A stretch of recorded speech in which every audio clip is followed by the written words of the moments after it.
Year-old guy is heading home from the office when he spots a girl sitting under a streetlight. He walks up to her and asks why she's still out here at this ungodly hour. Turns out she missed the last train and has no way to get home. So she pops the question, can she crash at his place? And in return, she's even willing to offer him a little something. Yoshida, being the gentleman he is, decides to be her knight in shining armor, even after a bit tipsy from drowning his sorrows after getting rejected by his girlfriend earlier. He figures he'll kick her out in the morning. The girl, who goes by the name Sayu, attempts to catch some Z's next to Yoshida, but he firmly refuses. In his drunken slumber, he mumbles that he only wants soup made by a girl's hands. When Yoshida wakes up the next morning, he's taken aback to find the girl still in his house. He asks her, "What the heck is a girl doing in my place?" Sayu reminds him that he brought her home last night. Confusion dances in his eyes as he questions her if he did something inappropriate. But Sayu assures him that nothing happened, and it was actually Yoshida who kept turning her down, saying he wouldn't sleep with a little girl, which made Yoshida feel proud. Sayu decides to make some soup for Yoshida since he was going on about it in his sleep. As she prepares the soup, Sayu asks Yoshida if he remembers anything from last night when he found her under the streetlight. Yoshida's neurons attempt to fire up some memories, and then it hits him like a melon dropped from the top shelf. Oh, the girl in the black panties. Sayu gives him a bewildered look, wondering if that's how he remembers girls. She then asks if there's anything she can do to make him feel better, but Yoshida, ever the tough guy, keeps refusing her offers, no matter how insistent she gets. Sayu finds it unusual to encounter a guy who lets her stay at his place without expecting anything in return. Yoshida asks Sayu for her ID card, discovering that her name is indeed Sayu. She's from a far-off city and ran away from home without telling her parents. She's been living like this for 6 months, and it seems her mom couldn't care less about her whereabouts. Sayu had been crashing at different people's places during these months, and in return, she would do something with them. Since she couldn't afford rent, Yoshida allows her to stay at his house until she decides to go back to her home. And in return, Sayu has to handle the household chores. Yoshida wants her to learn that there are other ways to earn a living, and if she tries to make any moves on him again, he'll kick her out faster than a cat on a hot tin roof. One of Yoshida's buddies at work suggests sending Sayu to her home back, but Yoshida doesn't have a clue where she lives, keen on handing her over to the cops either. Surprisingly, he started caring about her well-being. When Yoshida gets home, he notices the clothes all neatly ironed, and Sayu has whipped up soup for him once more. Yoshida steps out onto the balcony for a smoke, but Sayu is taken aback to see that he doesn't puff away in front of her like the others did, as if there was nobody else around. Yoshida simply says, "I ain't like them and you better raise your standards too." Yoshida starts pondering how someone could be so tough on a 16-year-old girl. He tells Sayu that he can still see her black undies and she should change into something other than her school uniform. But poor Sayu only has that one outfit, so Yoshida heads out to the market to buy her something new.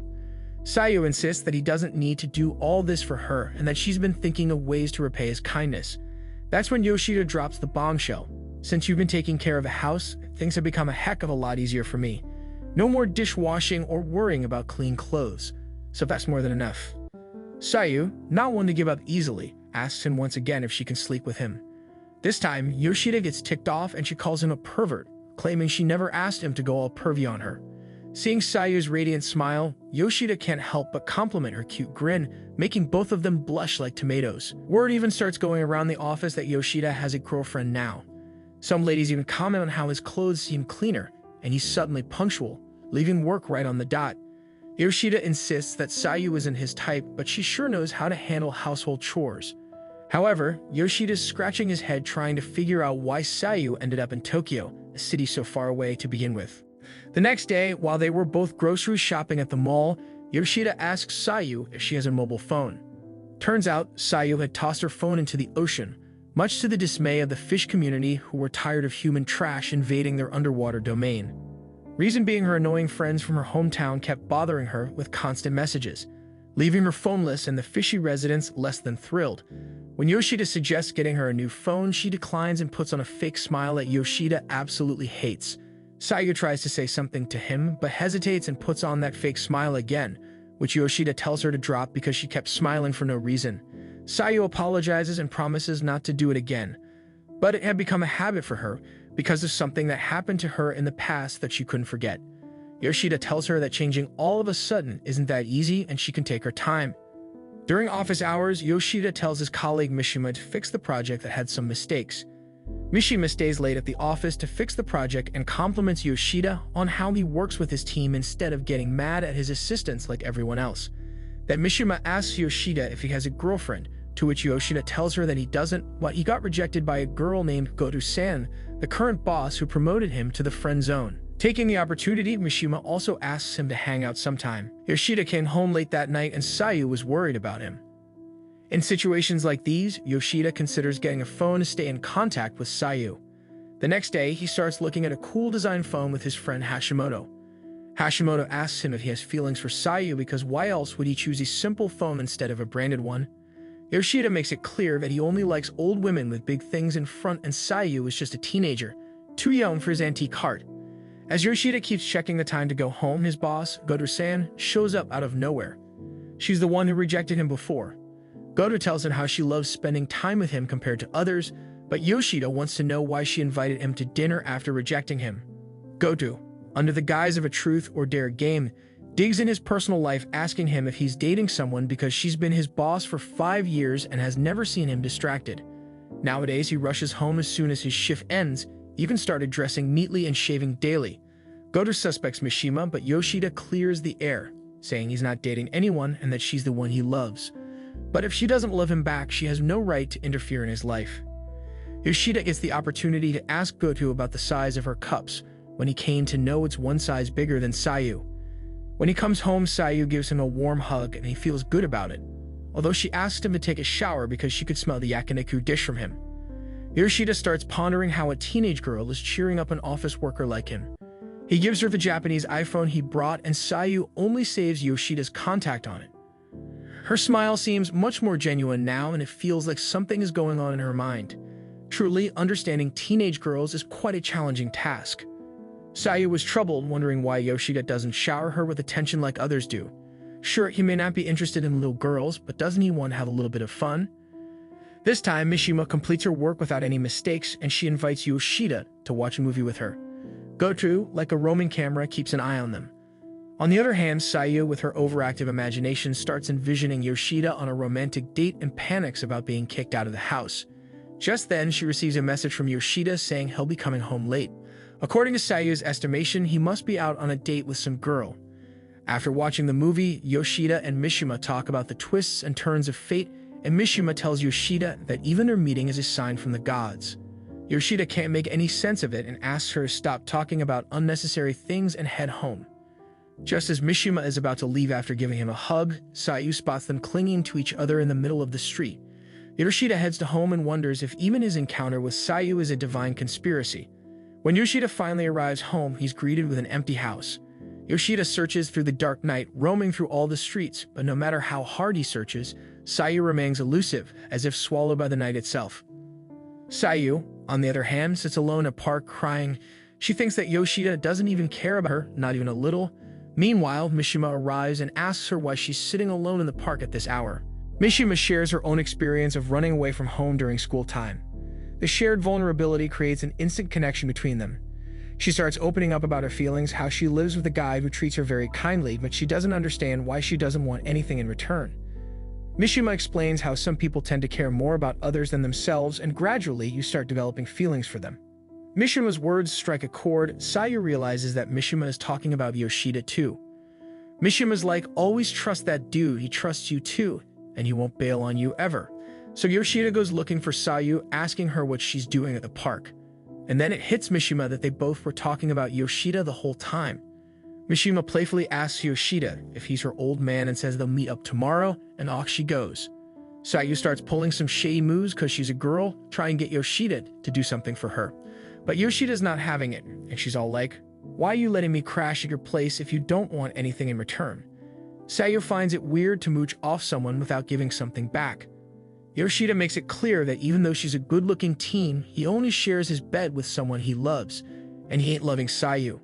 Seriously, if everyone could be as decent as Yoshida, this world would be like freaking heaven. He tells her how much better his life is since she showed up, how he doesn't feel lonely at home anymore, and he's found a buddy he can shoot the breeze with and have a good laugh. Sayu doesn't need to do any fancy stuff to stay at his place. When she hears that, she starts sniffling and crying. Yoshida just tells her to stick around until she decides to go back home. Sayu finally musters up the courage to ask Yoshida if she can find a job. He understands that sitting alone at home all day could mess with Sayu's head, so he decides to help her land a gig at a nearby convenience store. That's where she meets this new girl, Asami. Asami gives Sayu the lowdown on the job, and they realize they live close to each other. So when Asami suggests going to Sayu's place, she mentions that she lives with this brother-like dude and needs his permission. Asami is curious to meet this brother-like guy. Meanwhile, back at the office, Yoshida receives a message from Sayu, but Mishima happens to see it. Mishima accidentally found out about Sayu, and now Hashimoto's wondering who spilled the beans. Mishima confronts Yoshida, asking why he didn't tell them earlier when even Hashimoto's in the loop now. At the door, Yoshida comes face to face with Sayu and Asami, who takes one look at Yoshida and deems him ancient in Sayu's book. Asami's got questions, and Yoshida gotta come up with some answers real quick. He explains that he and Sayu have been like family since they were kids, and they've been living together. Sayu jumps in from the kitchen, claiming that Yoshida used to take care of her.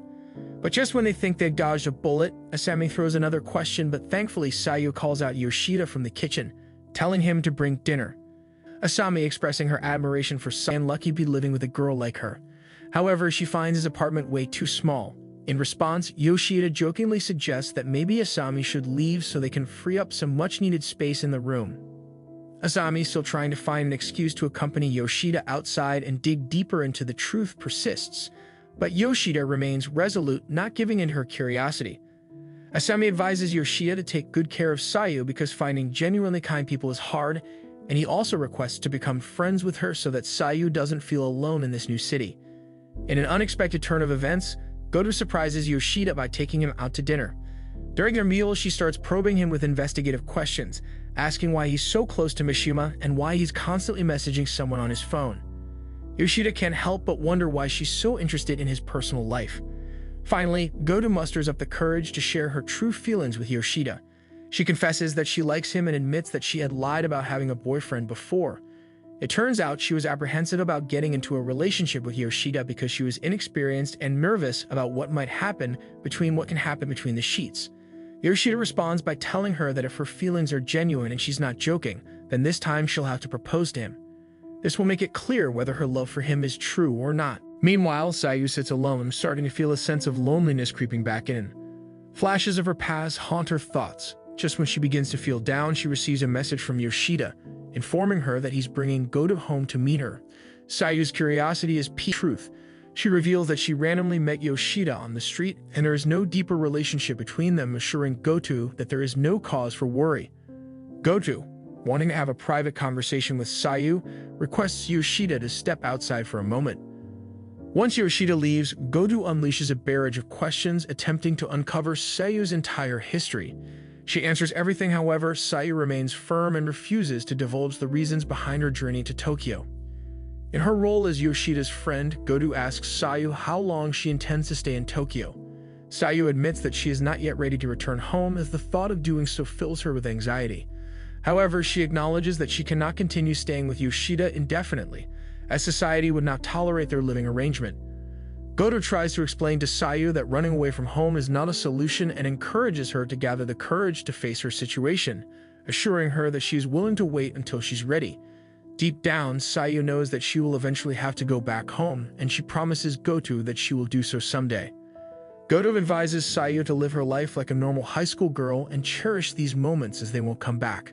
On their way back from the grocery store, Mishima asks Yoshida if she can stay at his place for the night. However, Yoshida firmly states that he only allows relatives or his girlfriend to stay in his home. Surprised by this response, Mishima questions why Yoshida brought Goto to his house then. Yoshida is taken aback, wondering how Mishima found out about it. Mishima reveals that she had been secretly following Yoshida and Goto from the office and witnessed them both getting off at the same station and heading towards Yoshida's house. She apologizes for spying on them and asks for forgiveness. However, every time Mishima tries to inquire about Yoshida's relationship with Goto, he evades giving a straightforward answer, which creates internal concern for Mishima. Sayu, on the other hand, feels genuinely happy for Yoshida and Goto. As she can sense the immense love Yoshida harbors for her, it brings her great joy to see them together. Mishima is taken aback by the situation and suggests that if Yoshida invited Goto to his house, then she should seize the opportunity and make the most of it, instead of letting a street girl spoil the fun. Mishima believes that if she were in Sayu's place, she would find a better solution for this situation. However, she realizes that Yoshida is such a kind-hearted person that he would never engage in any inappropriate behavior with Sayu. Mishima ponders the idea that sometimes people who are too good and selfless may not get what they truly desire in life. Without saying much, she decides to leave. When Yoshida arrives home, he is surprised to see the girls doing their makeup as if they were getting ready for a party, despite it being nighttime. He wonders why anyone would do their makeup at such a late hour. However, even though Yoshida doesn't compliment their appearance, the girls laugh it off because they have complete confidence in their own faces, thanks to the effectiveness of modern facial products. Goto expresses her belief that Sayu is still a young girl who doesn't fully understand her own emotions yet. Therefore, she advises Yoshida to distance himself from Sayu. Little does she know that Yoshida is a confident and self-assured individual who doesn't need her suggestions. In fact, he is known as a Giga Chad in some circles and is renowned in the office as a problem solver. He can handle any challenge that comes his way, including dealing with the girls standing right in front of him at the moment. Meanwhile, at the grocery store, Mishima excitedly tells her co-worker about Sayu, expressing her eagerness for him to meet her. However, Mishima also warns him to stay away from Sayu, threatening to cut his head off if she catches him near her. Sayu recognizes the name Yaguchi when she reads the names of the store's workers and realizes that he is one of the men she had been intimate with one night. Just then, Asami arrives and Yaguchi reveals to her that he knows Sayu but that she had given him a false name. Asami reassures Sayu that it's alright and that she can tell her the backstory at a later time when she feels comfortable discussing it. In the evening, while returning home, Yaguchi stops Sayu and blackmails her, threatening to reveal their secret if she didn't let him come her home. Sayu musters up the courage to ask Yoshida for a favor. She takes him to her place where things quickly take a turn for the worse. Yaguchi, a guy who seems to have no boundaries, starts getting too close to Sayu. He's practically invading her personal space, but Sayu isn't one to take things lying down.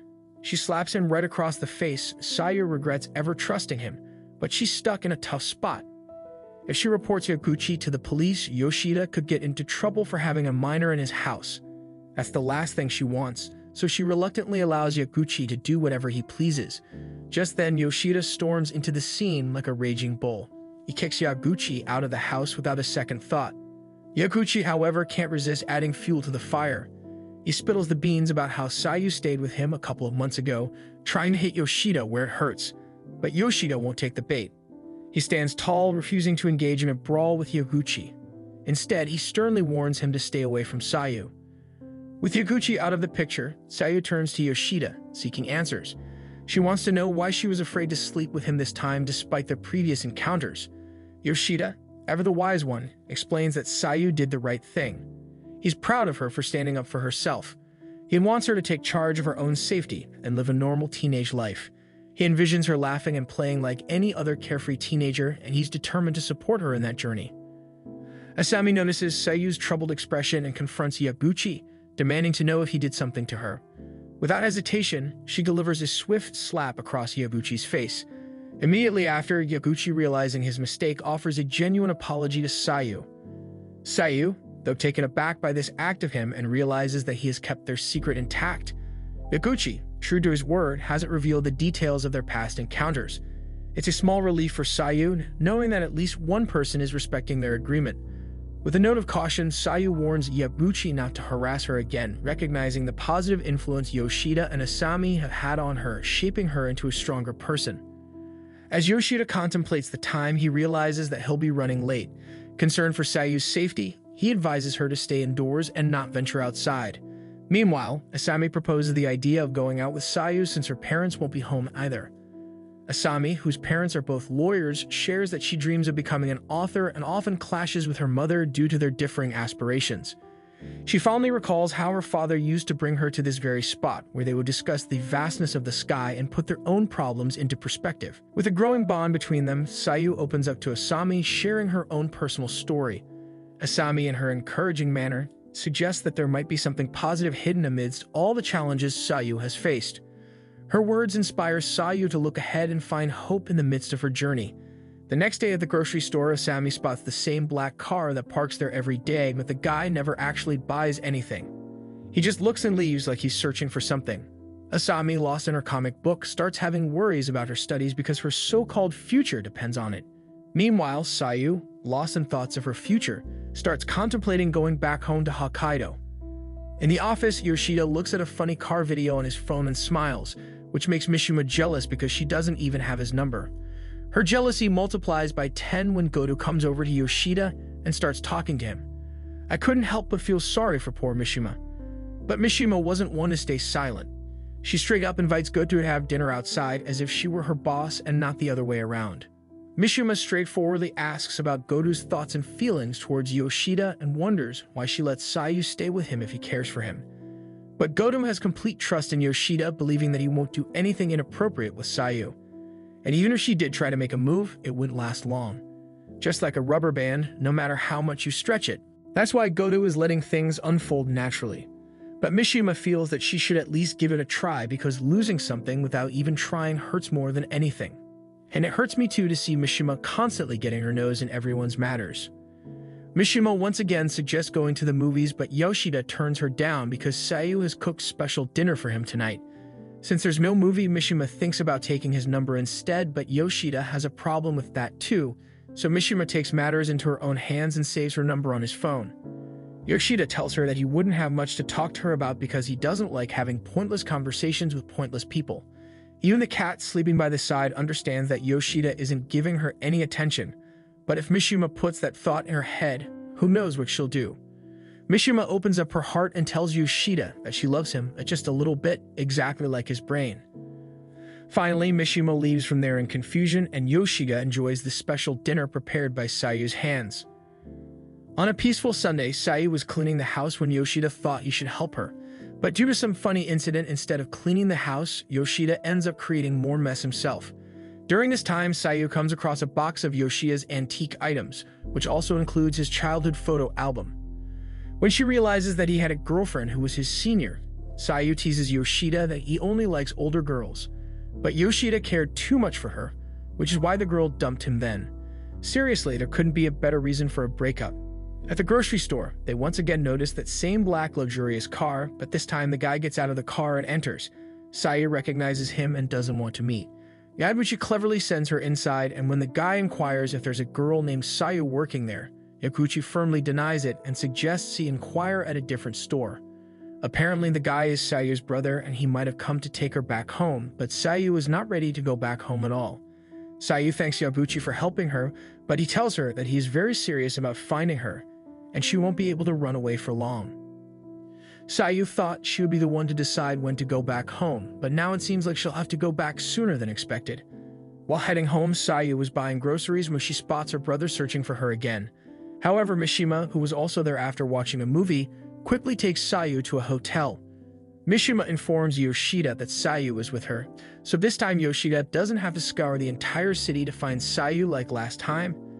Mishima asks Sayu why she took the risk of coming to the grocery store if her brother was searching for her everywhere, but Sayu believes that cooking food for Yoshida is more important than getting caught. Truly, Sayu is perfect waifu material. Mishima advises innocent Sayu to stay at home for now, and she assures her that Yoshida won't do if he stays hungry for once or twice, nor he will kick her out of the house. At that moment, Yoshida approaches them and asks if they are ready to go home. Mishima becomes jealous upon seeing them together. Mishima is like that three-wheeled car from Mr. Bean that keeps bumping into everyone's affairs. Yoshida doesn't treat Mishima the way he treats Goto or Sayu, and this thought makes Mishima burst into tears. On the way, Sayu notices a poster for a summer festival, and since she only has a few days left to Tokyo, she wants to go to the festival with Yoshida.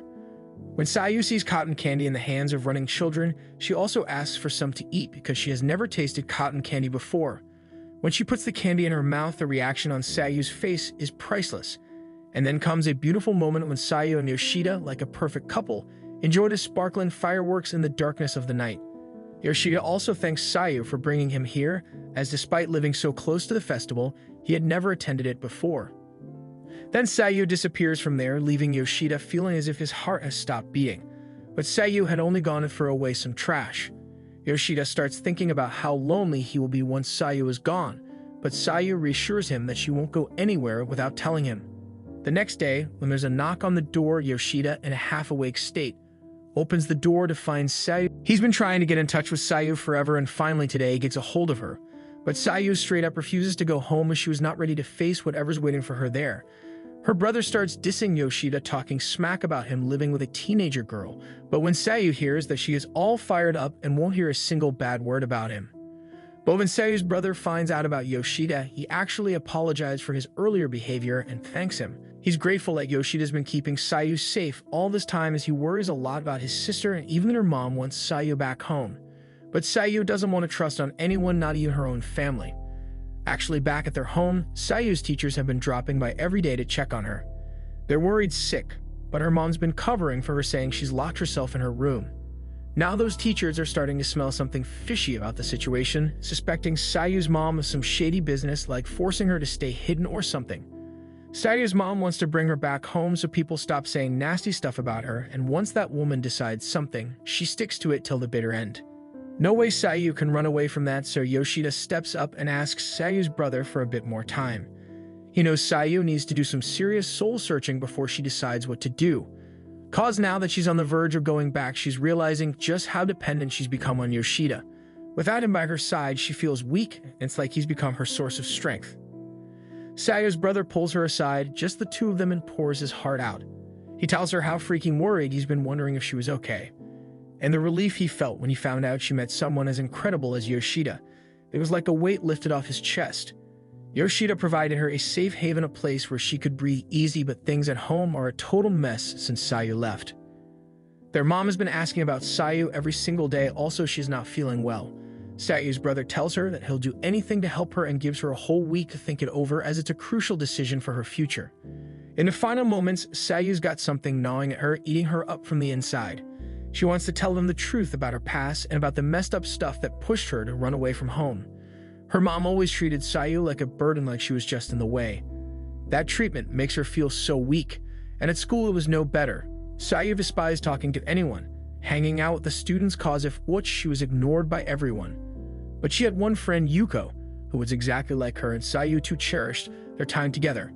But then things took a turn for the worse, as a group of nasty girls started targeting Yuko and bullying her. Actually, a handsome guy had offered Sayu to go out with him, but Sayu turned him down. One of the girls in that group had a major crush on that Mr. Handsome, and when she sees Sayu rejecting him, she's got some serious jealousy brewing inside. So instead of targeting Sayu directly, they start messing with Yuko, who was Sayu's only friend. Hearing this all, she was devastated and tears streaming down her face. The next day, the nightmare repeats itself as the bullying continues relentless. Sayu immediately wants the revenge, but Yuko doesn't want her to get into any trouble, and at that moment it leaves a deep mark on Yuko's soul. Yuko climbs up to the terrace and was literally on the edge. Sayu was begging her, pleading with her to come down and to stop this madness, but Yuko has gone too far as she jumps off from there. At last moment, she wanted Sayu to find happiness and to always keep smiling. That's why Sayu wears this fake smile to cover up her pain. The media vultures always swooping in, invading their house, asking a million questions, and it's become a total nuisance for Sayu's mom dealing with that day in and day out. And then her own mom starts accusing her of pushing Yuko off that terrace. Sayu couldn't handle the weight of the accusation, and that's when she made the decision to run away from home to escape that toxic environment. Her brother understands her pain and her struggle and gives her some money to get by and tells her to keep in touch with him. Soon after that, the money doesn't last long and left Sayu with nothing. And that's when she starts relying on strangers who let her stay at their places only for their own selfish reasons. After which, how she met Yoshida, who helped transforming her from the lost, scared teenager into a strong, independent woman. Asami was also shocked when she hears Sayu's story, and she knows that once Sayu goes back home, there won't be anyone to take her side and fight for her. Yoshida spills all the things to his buddies at the office, who give him some not-so-sage advice to mind his own business when it comes to Sayu's family drama. On his way back home, Yoshida runs into Sayu's brother, who wants to know the reason for helping her sister. Yoshida explains, saying that when he saw Sayu all alone on the streets late at night, he couldn't resist feeling sorry for her adorable face and couldn't help but offer a helping hand. Sayu's brother reveals their messed up family situation, saying that their father comes from a business family. But instead of taking care of Sayu's mom when she was pregnant, he bailed on them and married some other woman. He even had the audacity to ask their mom to get an abortion, but she refused, hoping that their deadbeat dad would come back for Sayu, but he never did. Sayu grew up without any love from her parents, and as she got older, she realized she was all alone in this messed up world. Yoshida tells Sayu that based on what her brother revealed, it seems like he genuinely gives a damn about her. But despite this newfound information, Sayu is still shaking in her boots at the thought of going back home and mustering up the courage to face her fears. As a parting gift, she hands Yoshida a cookbook, a little something to help him whip up his own meals instead of relying on takeout all the time. Taking Yoshida to the spot where she first arrived with Asami, Sayu reflects on how their troubles feel so insignificant in the grand scheme of things. However, there are certain events that have left a lasting mark on her mind, memories she's too afraid to dredge up or confront head-on. Without Yoshida entering the picture, she can't even fathom where she'd be right now, still trapped in her own personal hell. Throughout the week, Sayu's attempted to make a run from the house several times, but each attempt ends in failure. She used to want to stay in this bubble forever, but now she's made up her mind to face her past head-on and return home. Yoshida, being the absolute legend he is, promises to stand by her side through thick and thin. Mishima, with her keen observation skills, notices the sadness etched on Yoshida's face and suggests that he should go to Hokkaido with Sayu. To make it happen, Hashimoto steps up and takes charge of handling the office work in Yoshida's absence. Just as they're discussing this, Yoshida's phone rings and it's Asami on the other end, informing him that Sayu is nowhere to be found and isn't picking up her phone. Worried sick, Yoshida immediately takes leave from work, and with Hashimoto by his side, they hop into the car and head towards Sayu's house. Although Yoshida's face betrays his deep concern, he struggles to express it openly. Hashimoto, being an old friend who knows Yoshida well, skillfully persuades him to accompany Sayu to Hokkaido. He assures Yoshida that the company won't crumble just because he's not there, and right now Sayu needs him more than ever. Outside the office, they come face to face with Sayu, who wanted to see where Yoshida works and walk home with him one last time. That final night, Sayu and Yoshida find themselves lying on the same bed, cherishing their shared memories. Yoshida assures her that their journey together is far from over, as their last meeting still awaits them in Hokkaido, as he will be going with her to support him against her family. The following morning arrives, marking the day of Sayu's departure, as she bids a heartfelt farewell to Asami. With mixed emotions bubbling inside her, Sayu boards the plane that will carry her back to her hometown. Despite the circumstances, she finds herself experiencing an unusual sense of happiness, savoring every moment of her first flight. While seated in a cozy cafe, she watches children gleefully play in the nearby park, triggering a flood of nostalgic memories from her school days. It brings to mind the time she used to spend with Yuko in the park after school, just like the scene unfolding before her eyes. Reflecting on her past, Sayu remembers how her mother never allowed her to join in on the typical teenage group outings that took place on weekends. As they make their way, Sayu's brother poses a question, asking whether she wants to head straight home or if there's somewhere else she'd like to visit first. Sayu responds with a resolute desire to go to one particular place, her high school. However, the thought of venturing there alone fills her with trepidation. She turns to Yoshida, earnestly asking him to accompany her, seeking solace in his presence amidst the darkness of the night. Reluctantly, Yoshida follows Sayu through the school's back entrance, fully aware of the security cameras monitoring the front gate. Fear gnaws at Yoshida, worried about the consequences of getting caught. However, Sayu assures him, confidently asserting that no one will be present at this late hour. She reminds Yoshida of the risks he willingly took by taking a teenage girl like her at his home, so why should he tremble with fear now? With her words serving as a source of courage, they proceed onward. As they approach the stairs leading to the terrace, Sayu's anxiety intensifies as he grabs Yoshida's hand, and disappointment strikes when the door to the terrace remains firmly shut. In a burst of frustration, she leaps out of the window, gracefully landing on the terrace. A surge of anger fills Sayu's voice as she vents her frustration, exclaiming that there should have been some kind of protective barrier on the terrace to prevent the tragic incidents that occurred with Yuko. She blames herself for what transpired and confesses to injuring her own hand in a fit of rage, gripping the fence in anguish. In that moment, Yoshida becomes her pillar of support, offering words of encouragement and assuring her that she bears no fault for the events that unfolded. Yet Sayu questions who should truly bear the blame for Yuko's condition, realizing that Yuko herself couldn't be held responsible. With tears streaming down his face, Yoshida earnestly tries to convey to Sayu that dwelling on the past and assigning blame won't change what has already occurred. Instead, he encourages her to look towards the future and release herself from the grip of this nightmarish experience.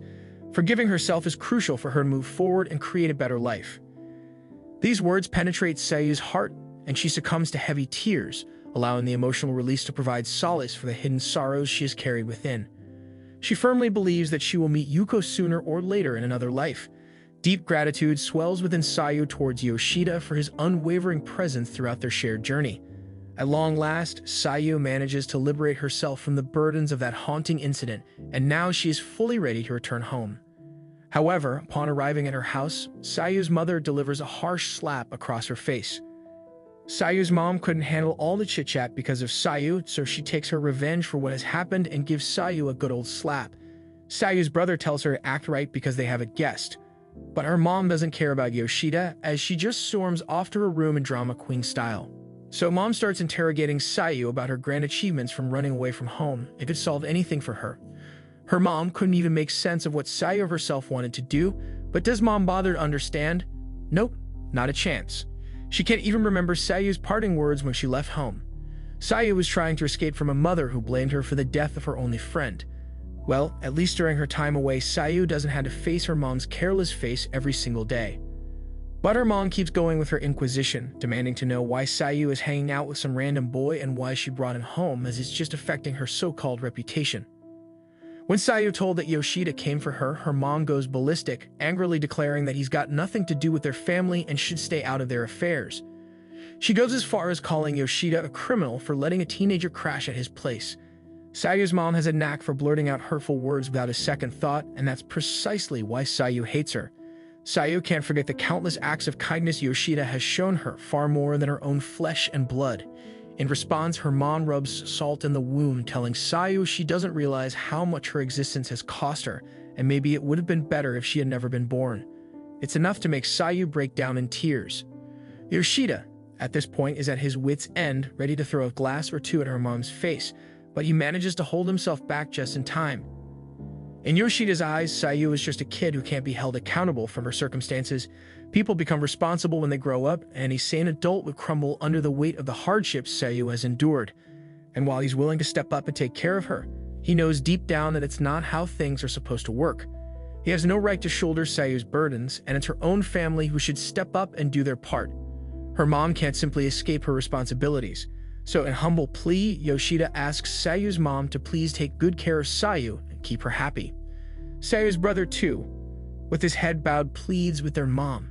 However, it appears that their mom's heart is hardened like stone.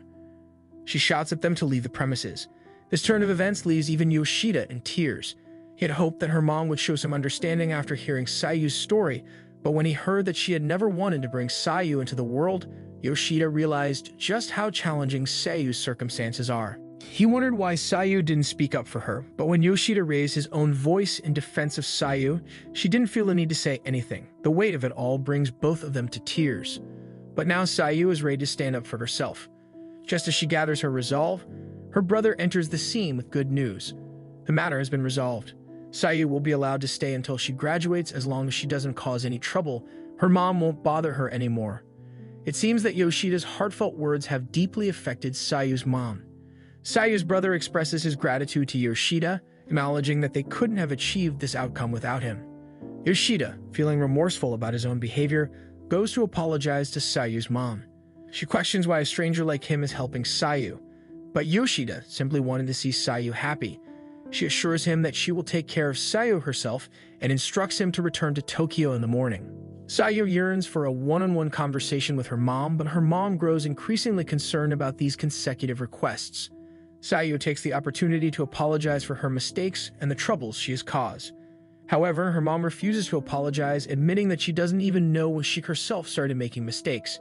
She emphasizes that she is the only parent Sayu had and that she is her mom. Hearing these words, Sayu's heart finds some solace. Her mom instructs her to work hard until graduation, after which she can pursue whatever path she desires. Sayu shares with Yoshida that her mom spoke to her with love for the first time. With a newfound sense of happiness, Sayu spends her final night together with Yoshida. However, Yoshida refuses to engage in what one might expect. Sayu suggests that it would create a lasting memory, but Yoshida assures her that he could never forget her, as they have spent the past 6 months together, forming a bond akin to that of a family. The following day, as Yoshida prepares to depart, Sayu and her brother accompany him to the airport. In a private conversation, her brother asks Yoshida if he loves Sayu. Yoshida responds that it is not possible because she is a teenager and he does not have romantic feelings for young girls. He expresses gratitude to Yoshida for ensuring Sayu's safe return home. As the boarding for Yoshida's flight commenced, they bid each other farewell, knowing it would be their last encounter. Sayu musters the courage to express her love and tells Yoshida that she is genuinely serious about her feelings. However, Yoshida reiterates that he doesn't have any romantic feelings for young girls, even if she may be cute. Sayu responds by saying that he'll have to wait for her to grow up then. Despite Yoshida's plea for her to forget about him, Sayu confesses that she cannot erase him from her memories. She refuses to lock away their shared experiences in a box. Even if Yoshida doesn't wait for her, Sayu firmly believes that she will definitely go to meet him one day. Her brother inquires if she was able to convey everything she wanted to say to Yoshida in their final meeting, but Sayu confidently asserts that it wasn't their final meeting at all. Upon returning to his home, Yoshida notices a shirt left by Sayu as a keepsake. As he prepares soup for himself, he realizes just how skilled Sayu was at making it. It's not Sayu who isn't okay anymore, but Yoshida himself who feels a deep sense of loneliness. 2 years pass and Mishima has started working diligently without making any mistakes. Goto arranges a celebration to acknowledge Mishima's progress, but Yoshida politely declines the invitation. In her heart, Goto silently decides to invite Yoshida alone on another occasion. Meanwhile, Yoshida still has a pending date with Mishima. As Yoshida heads back home, he comes across another girl sitting beneath the same streetlight. Is it Sayu, or perhaps the beginning of a brand new journey? So that's all, and I will see you in the next video.